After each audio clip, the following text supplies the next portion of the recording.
Mark, how do you think your team went from a really low to a pretty good high last night in such a short space of time? We've experienced it all season. I think we've had some tough losses and some nice wins, and we've kind of dealt with it all year. It kind of played out that way in the playoffs here. We've had bounce backs all year.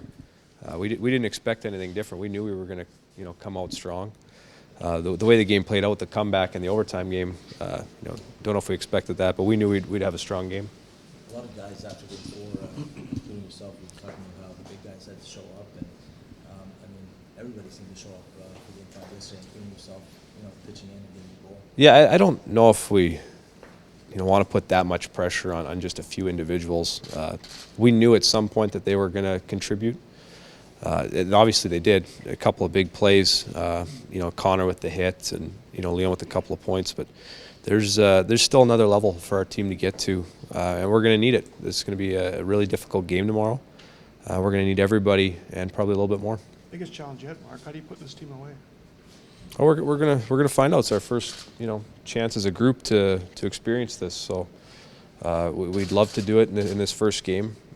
We're going to have to play our best game of the series. There's no doubt. Again, this team's belief system's really strong. They're in the Stanley Cup Finals last year. They probably believe they're going to come back. So we're going to have to do everything. Whether it's special teams, face-offs, the things that were strong last night, they're going to have to show up again for us to be successful. Todd talked last night about when he first got here, wanting to build into the group maybe a little bit more resilience and not be a group that goes away when things go bad. Can you just talk about that process and the way you've seen it grow in this group, and maybe last night a perfect example? I mean, 7-0 the game before, down 2. It would have been a time to fold, and why you didn't. Yeah, and that's something, like you said, for 2 years now, he's been hammering on us to not fold our hand. Last year at times it was pretty difficult. There was some tough times, tough stretches, bad losses. Would have been easy for guys to go away and just pack it in, but I think sticking with it all last year and now this year, learning to win and still stick with it. It showed up again last night, 7-0. That's, we said we flushed it, but it's one thing to say it, but it's nice to see that we did it. We showed up with the bounce back that we expect. What happens on the bench when you're down 2 goals in that game after having given up a lead?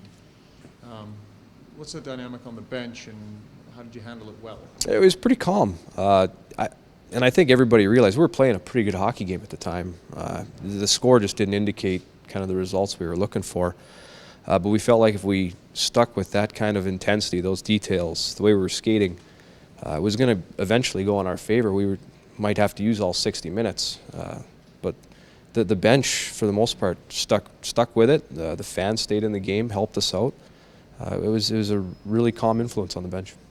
On this fan base has been starving for games like this for the postseason. What's that been like to see the fans and just the reaction and everything afterwards? Yeah, well, we share in that starving. there's been some guys here that haven't played in the playoffs for a while. We're just as excited as them.